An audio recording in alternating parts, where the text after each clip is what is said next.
Здравейте, приятели на автомобилния спорт. Следващите минути отделяме за 30-то рали Хеброс, пореден кръг от европейски шампионат с коефициент на трудност 5, така че настройте се на вълна висока скорост. 50 заявки пристигнаха в щаба на ралито. За някои от тях се знаеше предварително, че са фалшиви. Техническия преглед преминаха 33 екипажа. В началото умишлено не казах, че състезанието е международно, тъй като и тази година, както миналата, чужденци не пристигнаха. Имаше заявка от турския пилот Аркан Каза с Subaru VRC, но никой не можа да ми обясни защо и той не се появи. Като се върнем назад в годините, виждаме имената на сериозни пилоти, печелили Хеброс. 7 пъти Атила Ференц, Унгария, Хуанеса Ван дер Марел през 85-та, Сердар Бустаджи през 91-92, друг добър турски пилот Искендер Атакан през 94-та, европейски шампион Холовчик от Полша през 96-та и италианец Зенере през 97-та. Все сериозни имена от 2 години насам, обаче интересът спадна и аз го обяснявам по две причини. Първата, коефициентът слезе от 10 на 5 след сериозни пропуски на организаторите и втората, липса на средства. И докато миналата година в Пловдив се събраха най-добрите ни пилоти и стана страхотно състезание, на финала победителя Илиев имаше преднина само 4 пред Николай Златков, сега отсъстваха Ясен Попов, Златков и Радослав Козаков, но нека да се съсредоточи вниманието си сега към тези, които бяха дошли да спорят за първото място в юбилейното 30-то рали Хеброс. Наблюдаваме моменти от техническия преглед пред Новотел Пловдив. Все още всички пилоти бяха с усмивки на лицата, но знаеха какво им предстои. Общо взето 550 км, от които 241 състезателни, в смисъл като скоростни етапи. Виждате го младия Крум Дончев. След малко ще го чуем какво го вълнуваше преди началото на състезанието. А това е Димитър Илиев, фаворит номер 1 с Peugeot 306 Maxi. Времето бе топло, в събота дори много топло, слънчево. Публика колкото щеш. Митко Илиев за 7-ми път на рали Хеброс. Миналата година спечели, а тази? Надявам се и тази да е така. Добре сме се подготвили. В много добро настроение съм. Мисля, че ако всичко е нормално, трябва и този път да спечелим. Нещо по трасето, след тези дъждове разбрах, че доста камъни има по пътищата. Значи, а ти си първи номер. Последните дни се изваляха доста силни дъждове, които са изкарали фракция на най-така непредвидимите места, които може да се сети човек. Но аз съм добре подготвен, тренирал съм много добре и мисля, че няма да имам проблем. Няма да те питам за прогноза. Прогнозата ти я казах вече. Ако всичко е нормално, трябва да спечелим. От кого най-много се страхуваш? Не страхувам, не може да се каже.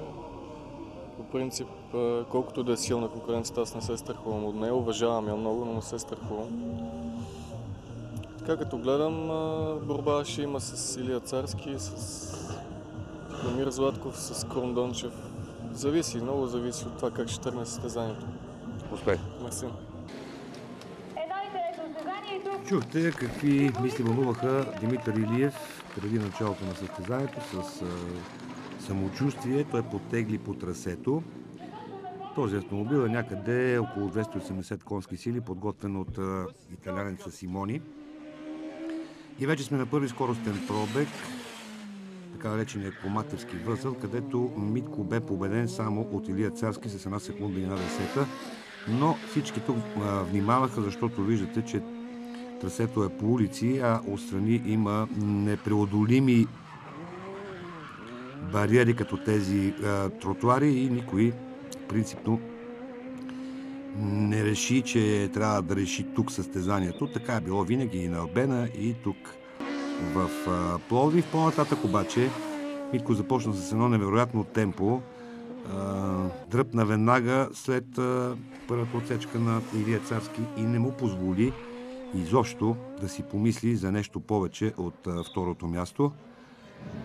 Дори преднината към края ще надмине 8 минути. Митко просто показа невероятно майсторство, особено, що се отнася превземането на завоите. Много точен и по идеалната крива водеше той своето Peugeot.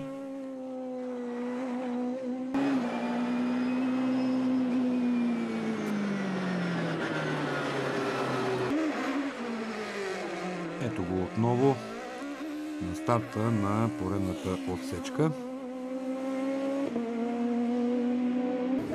Изненадва ли те класирането на момента? Не особено, значи Тихомир отпадна, Царски имаше Нещата ви каза преди малко, че Крумчо води на Царски с около 30 секунди. Да, и аз нещо такова разбрах.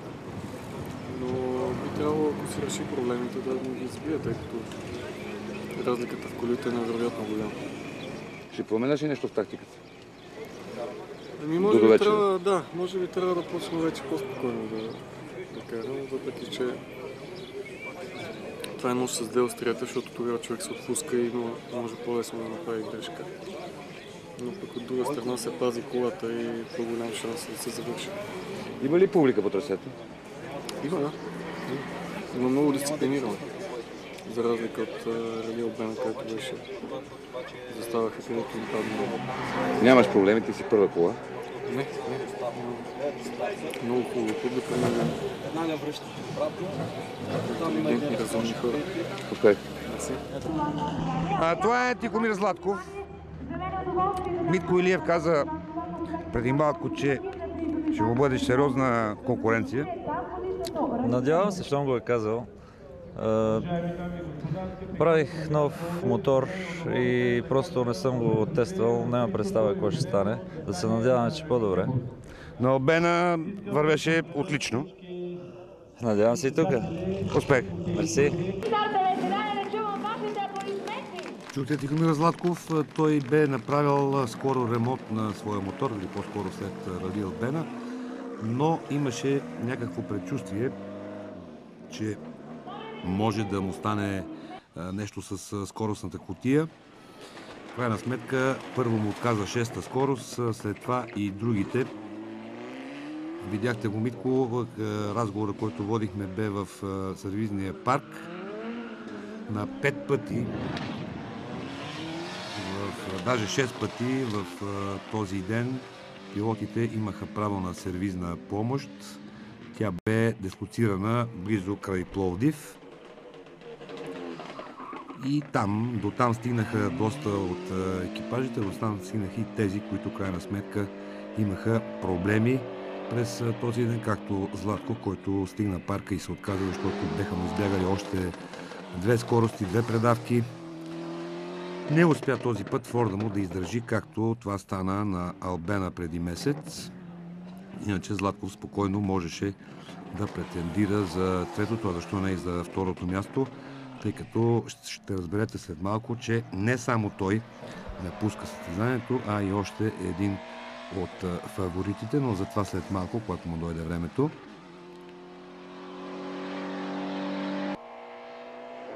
Златков по трасето през първия ден. За съжаление и Тихомир Златков чупи скорости и отпадна. Да, имах проблеми с скоростната кутия още от Златни пясъци, но нямах финансова възможност да ревизирам. Илия Царски ми даде едни запчатки, които бяха използвани, за което му благодаря, нали? Но издържаха 3 отсечки. Иначе двигателът добре работеше. За двигателя не съм имал проблеми. Тоест направи ремонт на двигателя, скоростите беха стари и те се обадиха. Да, така е. И сега? Сега се прибираме и ще действаме за другото състезание. Илия Царски, има ли нещо, от което се притесняваш? Не. Единственото, което ме притеснява е това, че не виждам добрите пилоти, за да стане голямото шоу и това, което иска да видят публиката. За съжаление. Имаше време да се подготвиш добре, обикновено тук ти си много бърз. Да, познати са ми отсечките и обикновено тук са ми по-малко проблемите, колкото на другите ралита. Мисля, че ще се движи много добре. Разбрах, че има някакви подобрения по твоя Форд. Електрониката. Не, просто електрониката беше прегледана и просто регулирана според нивата на самите... Става въпрос за надморското ниво, нали? Защото просто започваш от 500 метра, отиваш на 1500, след това обратно и просто електрониката командва изцяло мотора, тя трябва да работи на тези височини. Това е просто промяната. Кога ще е най-трудната отсечка? За съжаление, нямахме така добра възможност да тренираме Яворово. Отсечка, която аз много харесвам, е Асенова крепост. Асенова крепост е много трудна. Много трудна, тъй като е постоянно много натоварена и много движение. Вече се получиха няколко неприятни инцидента на нея. Трудно за тренировки. Другата лоша и трудна отсечка, която и на мене не ми харесва, това е Батак Пещера. Поради същата причина. Много камиони, много омаслена. Добре, да се видим утре след обед с усмивки на лицето. Дай Боже, пожелавам го на всички мои колеги. Чухте и Илия Царски, който потегли все пак с мисълта, че най-сетне ще победи на Рали Хеброс и ще може да зарадва повечето си превърженици и неговия екип. Само обаче на тази отсечка, първата, пак повтарям, той успя да се наложи над Митко Илиев, постигайки средна скорост от 96 км 260 метра, изпреварвайки Илиев с малко повече от секунда. Не е тайна, че Царски е шампион на писта и сега виждате с какво майсторство води своя Форд ВРЦ между тези бордюри, по тези тесни улици. От тук насетне обаче той ще има множество проблеми. След малко ще го чуем в едно от преминават линията през сервиза. Иначе Царски вървеше до един момент на второ място, но бе изпреварен от Крум Дончев и започна една борба за третата позиция към края на състезанието. Иван Маринов започна да го застига. Но Царски твърдо бе решил да финишира на Хеброс. Няма значение къде щеше да се класира. Просто такива някакви проблеми, мощността на колата пада. Там от Дедево същия проблем. А сега вече, защото колата не е най-силната, тъй като желанието на целия екип е да завършим. Разчитахме много на Марко, тъй като е малък отсечка, но се влошавам времето от миналата година с около 25 секунди, което е много лошо. И вече на Яворо другия проблем. Направи се проби в инжекционната система, което означава, че дава постоянно газ и вади докато отрязах едно парче от калобрана, защото е перци-гласово. Затворих един отвор, за да мога да дойда тук и сега ще го правим. Това е. Ралитите са така, радвам се, че съм пак стигнал тук. А нещо промена на тактика ще имаш ли след като оправите колата? Да, мисля да повишим малко мощността, тъй като вече разликите стават много голями. И вече не ме интересува дали ще завърша и ще върна напред. Успех! Мерси. Крум Дончев е най-младият български пилот, спечелил кръг от европейския шампионат и то с коефициент 10 преди седмица. Как се чувства след тази победа? Когато заминахме за Хърватска, наистина не очаквахме такъв голям успех. Просто тръгнахме с една нагласа да трупаме повече опит в международните ралита и така да се развиваме. Но след първата отсечка видяхме, че вървиме на трето място и след отпадането на двете ВРЦ-та, които бяха пред нас, излезахме на първо. Това беше в края на първия ден и не остана нищо друго, освен да задържиме лидерската позиция. Какво очакваш от Рали Хеброс? Очаквам така добре да се представяме наистина. Добре сме подготвени, надявам се. Пожелавам си така да е хубаво времето и да ни слуша автомобила. Успех! Благодаря. Чухте и Крум Дончев, за който това бе пети старт от началото на сезона. 2 пъти в Италия, след това на Албена и преди старта в Пловдив той успя да победи, както разбрахте, в Хърватска с коефициент 10. Това му даде доста самочувствие и Крум Дончев потегли много добре, като Никой не вярваше просто, че може да бъде пред Илия Царски плътно зад Димитър Илиев. Дори Румен Манолов, неговия навигатор, ми каза, че не дават всичко от себе си, просто когато стане нужно, тогава имат Мегдан да увеличат темпото си. Много внимателен и спокоен през цялото време Крум Дончев. Просто ни радваше с начина, по който кара. Не е тайна, че бащата на Димитър Илиев е доцент в катедра автомото на ВИФ, старото, или спортната академия. Крум Дончев е завърши съвсем скоро и виждаме, че просто е с абсолютно еднакво каране, както на Димитър Илиев, което много, разбира се, зарадва пък неговия учител Владимир Илиев. За съжаление, той няма да успее да завърши, но всичко по реда си до тук. Крум Дончев вървеше на второ място, на малко повече от минута от Митко Илиев. След първите 6 отсечки Крум Дончев е втори. Да, не очаквах такъв развой на нещата. Надявам се за следващите 5 отсечки да задържиме тази позиция. Надявам се и колата да продължава да ни слуша същия дух, както до сега. Никакви проблеми с колата? Не, абсолютно нищо за сега. Дай Боже, да продължава. Много ли публика има? Да, има много зрители, действително, на трасето. Пречат ли? Не. В случаите са отстрани, далеч са от завоите. Няма проблем. Успех! Благодаря. Пред вас виждате Иван Мартинов, автомобил на Mitsubishi Evo 5, може би най-здрави и най-хубав автомобил в група N. Многократно световен шампион в групата си. И този път Маринов нямаше никакви грижи и чаквайки да види какво ще се случи, Иван Маринов успя да спечели първото място от българите в група N на Рали Албена през тази година. През миналата година стартира в множество състезания и нито веднъж тази кола не му изневери, той стана шампион. Сега, след финала на това състезание, той си осигуряваше титлата и за тази година.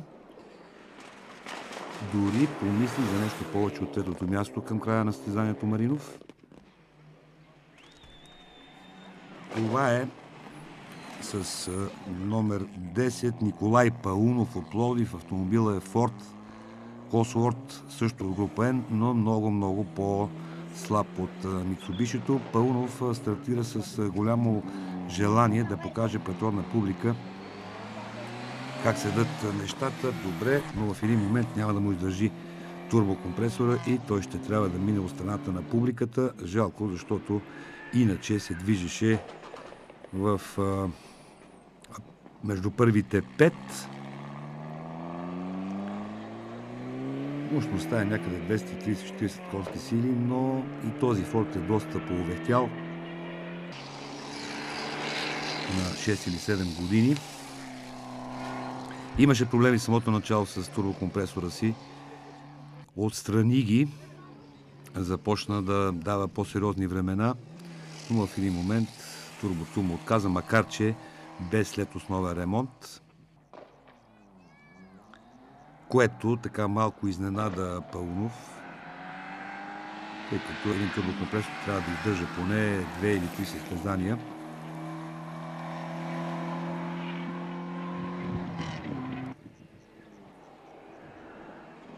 Николай Паунов, Ford Escort Cosworth. След него по трасето Валентин Атов с същия автомобил. Спомням си, когато за пръв път се появиха тези коли на бял свят, че бяхме много приятно изненадани от мощността им, от начина, по който се държаха на пътя. Там сега виждате, че нещата се променят и Mitsubishi-то на Иван Маринов е с няколко класи над тези Фордове. А и този също не си знае годините вече, може би. Време е, така си мисля, поне мое мнение, време е Валентин Антон да даде волана в ръцете на неговия син, защото годините, за съжаление, не спират, а сина му показва добри данни като състезател, така че време е да се качи в тази кола и да покаже на останалите какво може. Мисли Сергей Антов, той е вече около 30 години за волана и трябва да помисли за едно евентуално пенсиониране. Все пак Антон ще стигне до финала и ще види кариерния флаг. Това е Стоян Апостолов, който бе дошъл за първото място в клас до 1600 година, което спечели преди месец на Албена с неговата дъщеря Павлина. Трябва да ви кажа, че това семейство, има предвид съпругата на Стоян Апостолов, Елена и самия Стоян, ще честват 30 годишна състезателна дейност. До Стоян преминаха съответно Елена, неговата съпруга, дъщеря му Павлина, а преди това и другата му дъщеря Гергана. Така че скоро време ще стане свидетели на едно приятно тържество в Бургас. Хич не е малко, 30 години едно семейство е неизменно заедно по пътищата на България. Стоян има шанса да стане през тази година шампион. Впрочем, имаше шанса. При всички положения през миналата година той спечели пък планинския шампионат или по-скоро пистовия шампионат с един Форд. Сега Стоян Апостолов нямаше никакви проблеми в класа си, бе стигнал 6-то място в генералното класиране, така и не разбрах какво се случи. Оплакваше ми се, че седителът му е нов и че на всеки старт приплъзва. Аз самия се убедих в това.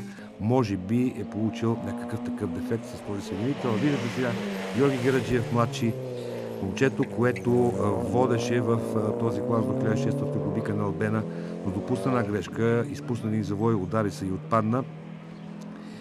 Сега Гераджиев също от Пловдив, казах младши, защото неговия баща продължава да се състезава. Също от Пловдив имаше желание и намерение да покаже добрата страна на този спорт, но ще го чуете след малко. Той също получи дефект и рано падна. Аз го чух самото начало, че когато му работи на 3 цилиндра и той просто е взел решение да не продължава, за да запази мотора, но трябват средства за нови части. Георги Гераджиев бореше за първото място в класа си с Стоян Апостолов, но дефект го извади от строя. За съжаление, Георги Гераджиев стигна до тук. Какво се случи? Ами, счупи се мотора. Просто на втори цилиндър по талото сигурно се е счупил и няма компресия. Решихме да спрем, да запазим мотора. Просто така е най-добре. И сега какво ти предстои? Ами сега ни предстои да търсим части, за да стегнем Самарата. Една прогноза, кой ще спечели?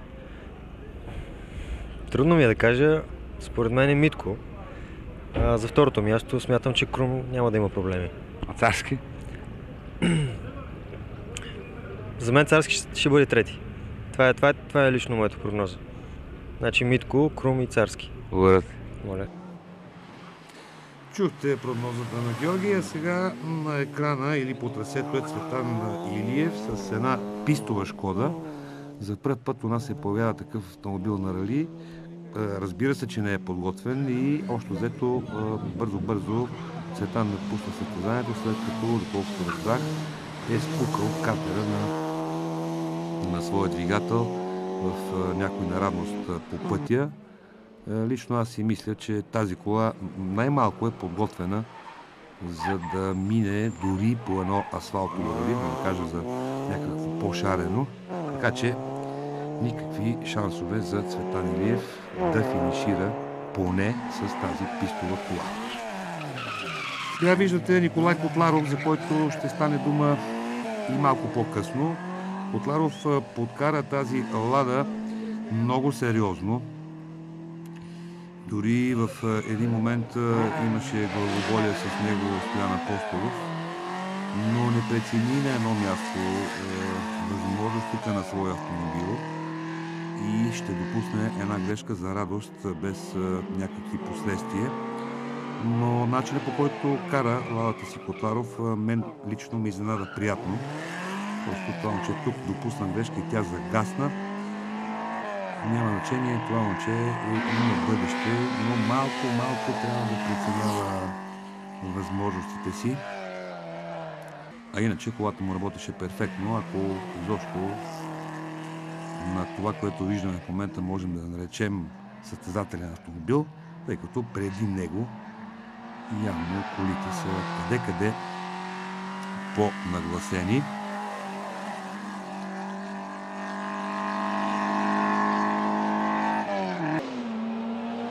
Сега вече виждаме Алеша Марков, автомобила е Самара. В този момент бях заедно с неговия тим менеджер Камен Михайлов, който се ядоса, че повече се държат задните спирачки. Убедихте се, отколкото предните. Много бързо е тук на този завой Марков, а той, става да дума и преди това, има специален кран вътре в колата, който може да натоварва повече предните или повече задните. Все едно, Марков се движеше също много добре. Мене ми е интересно, аз следа развитието на този автомобил. Струва ми се, че обаче все още големите обороти, за които говорим, ги няма в тази кола, а иначе Марков ще получи един много съвършен дефект. Самият той ще ви каже за какво става дума. Та успя да стигне до сервизите, където се отказа. Алеша Марков, Лада Самара.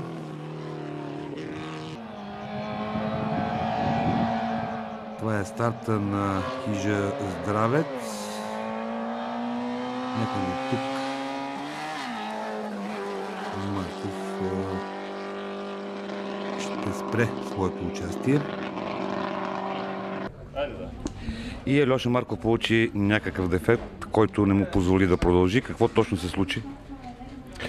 Ами едно болче на дроселата клапа се отвива, пада в двигателя, клапата заяжда до там. Сега това болче как ще се извади? С разглобяване на двигателя той едва ли е здрав. А за другата седмица ще може да се оправиш? Да. С базата, която разполагаме. Една прогноза, кой ще спечели? Стоян Апостолов. Не, за Митко Илиев.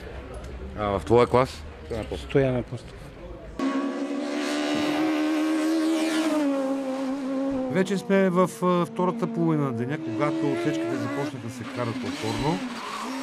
И аз си направих труда, за да погледна какво правеше Митко. Значи той сваляше по 4-5 секунди при второто минаване на повечето от отсечките. Примерно на Бойково 5 секунди, на Дедево 4, на Хижа Здравец. Първото минаване бе 12 минути 22 секунди, а второто 12:17.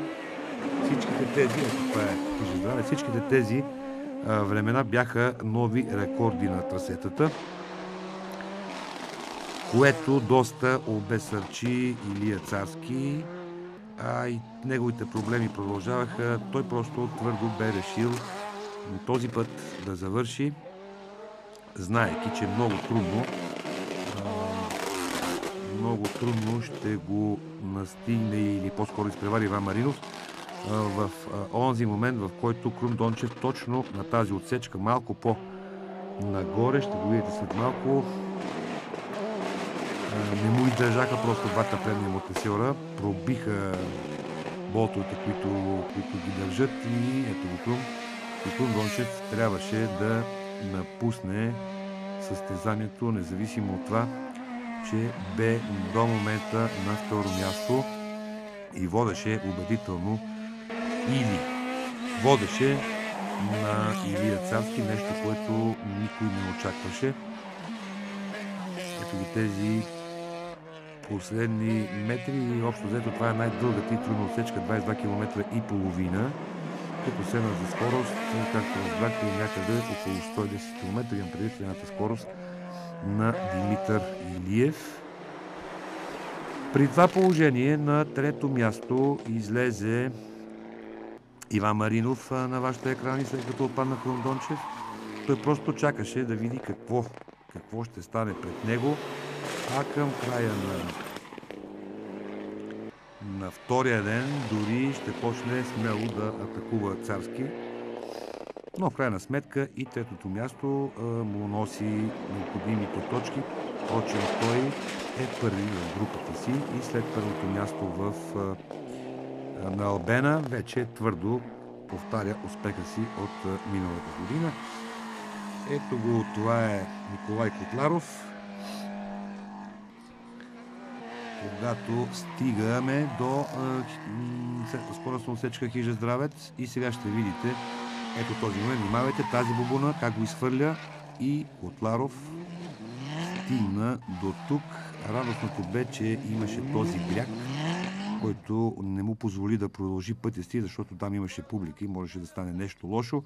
Двамата с навигатора му са живи и здрави, няма им нищо, дори той ме настигна и ми вика, бе, моля ти се, дай ми ги тези кадри, за да се види.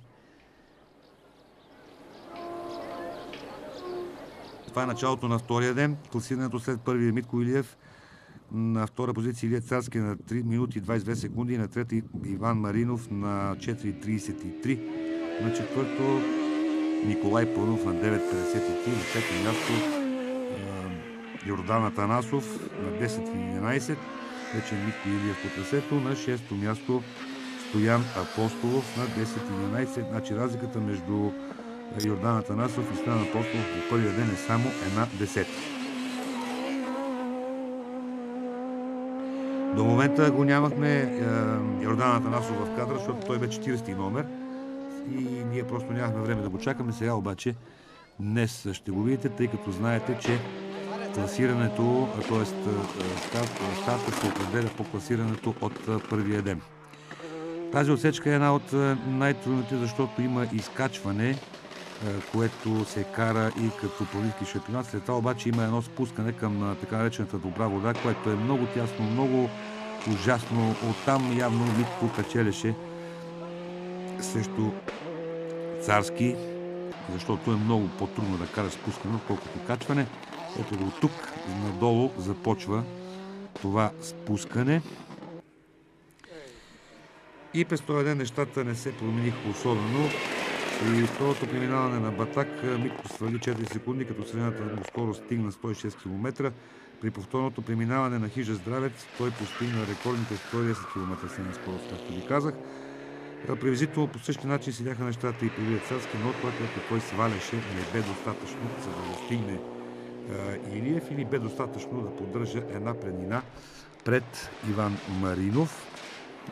Сега искам да изразя своята благодарност към полицията, която много ни помогна при отразяването на това състезание, а също така и към фирмите SBS, Team Intellect и екипа на Спорт Инфо, които ни дадаха възможност във всеки един момент да знаем класирането по един начин, който отдавна се практикува в чужбина, но за първи път у нас, а именно след финала на всяка отсечка получавахме на мобилните си телефони класирането. Ето го Йордан Атанасов, за който стана дума. Автомобила е свят. Това е трети старт, ако не ме лъже паметта, за Атанасов. Получил малко преди Рали Албена. Така че той успя с тази кола да финишира на четвърто място в генералното класиране, като изпревари Валентин Нантов, с който имаха сериозен спор през цялото време. Явно, че това момче бързо стигна с колата и след време той ще създава главоболия на колегите си. Ето го и Валентин Антов. Значи в класирането първи, разбира се, Димитър Илиев, който измина тези 21 отсечки с общо време 2 часа 21 минути 57 секунди и изпревари Илия Царски с 8 минути и 7 секунди. На трето място Иван Маринов 8 минути 46 секунди. Виждате, накрая някъде около 40 секунди бе разликата между двамата. Четвърти Йордан Атанасов на 20 минути и 4 секунди. Пети Валентин Антов е застанал на 23 минути и 28 секунди. На шесто място е първата Аллада на Левент Ризов на 30 минути и 1 секунди. И на седмо място, за моя най-голяма изненада, Николай Николов зад волана на едно Peugeot 106. което Peugeot, аз съм убеден, ще успее да направи по-конкурентно способно. Бяхте Левент Ризо с номер 34. Едно рали, което е много лесно за нас, журналистите, за нас, телевизионните екипи, като отразяване, защото всичко е близко едно до друго, но за пилотите е много натоварено. Ето ви момента, в който в неделя около 16:30 Димитър Илиев се качи на рампата. Той печели рали Хеврос за втори пореден път. През миналата година, както ви казах, в сериозна конкуренция с Николай Златков. Сега без никакви проблеми Димитър Илиев си осигури и титлата, защото е най-добре представили се българин и на Албена преди месец. Сега да го чуем. Честито, ти успя да победиш горе-долу всички постижения от миналите години на тези трасета, вчера и днес. Да, бях в много добра форма, имах голямо желание за каране. Може би за това се получи така. А очакваше ли такава лека победа повече от 8 минути? Не, но явно, че конкуренцията не се беше подготвила добре. В Сливен ще те видим ли с това Peugeot? Надявам се. Второ място за Илия Царски. Автомобил е Ford VRC. Особено радостен бе Царски, защото, както ви каза, и той самия отдавна не бе завършил рали. Това е много важно за него. Вляво бях към Бойко Игнатов, неговия нов навигатор. Преди години бе в колата на Стоян Колев. Беше дошъл за първото място, но започна още в събота проблем след проблем. Да, по принцип всички пилоти идват за първото место. Не мисля някой е дошъл за второ и за трето. Но ние започнахме, ние нямахме проблеми само на първия скоростен етап, където имаме първо време, оттам нататък, включително и до последния с 2 скъсани полоски. Но това е за нашия екип. Второто место е равносилно. С едно сме завършили Монте Карло първи, защото екипа ни от 2 години не е виждал финал. Така че сме доволни и за напред с нови амбиции, дай Боже колата да е наред, да се намира спонсори да продължим шампионата. Говори с нощи с баща ти и той просто вече не иска да си мисли за рали, а само за писта и планинско, защото вика просто не издържаме. Ами за сега спонсор е само той, всъщност нашата фамилия. И оттеглянето на Пристол се чувства много, тъй като ние бяхме от миналото година бяхме обезпечени от всякъде. Този спорт е много скъп. Сега, например, на тази кола трябва около 100 000 марки за ревизия. И ако не се намерят спонсори, ще останем на писта на планинско. Желая ти успех. Благодаря. Трето място за Иван Маринов и първо място в група N. Вече втора година Маринов е задоволен на тази кола и винаги е между първите. Преди да се разделим, впрочем, искам да чуем какви мисли вълнуваха и Маринов. Очакваше ли третото място? Тази кола стигнахме да никога да има проблеми. Третото място беше заложено като успех, но в началото на старта видяхме, че наистина има много сериозна конкуренция и предприехме тактически ход да бъдем изключително близо до конкурентите си, тъй като ни беше ясно, че не можем да ги победим, но близостта ни до тях би им създавало психически притеснения, както се оказа и видяхме, че някои от тях не издържаха. След снощи, гледайки резултатите, видяхме, че просто се отваря една малка врата към второто место. Борихме се почти до последния скоростен етап. И имаше няколко втори места? Да, имахме няколко втори места и успяхме една голяма разлика да сведем почти до минимум. Но все пак да не забравяме, че не е възможно понякога непостижимото да бъде факт. И радвам се, че пристигнахме до финала, тъй като имаше моменти, които ни беше много трудно. И така, първи в групата си на Албена, първи на Хеврос, какво предстои? Може би Сливен? Да, предстои Сливен, но по всяка вероятност, ако Рали Румъния няма проблеми и се състои, тъй като има информация, че организаторите все още не са потвърдили, след 2 седмици ще стартираме на Рали Румъния, тъй като се опитваме да направим една малка програма за източноевропейската купа и да търсим влизане в тройката за тази зона. Миналата година бяхме на крачка, но в края на сезона просто подходихме несериозно към този изключително добър автомобил и той веднага ни показа, че не трябва така да се работи с него. Това е една машина професионална и просто в група няма равна на себе си. Желая ти успех! Благодаря.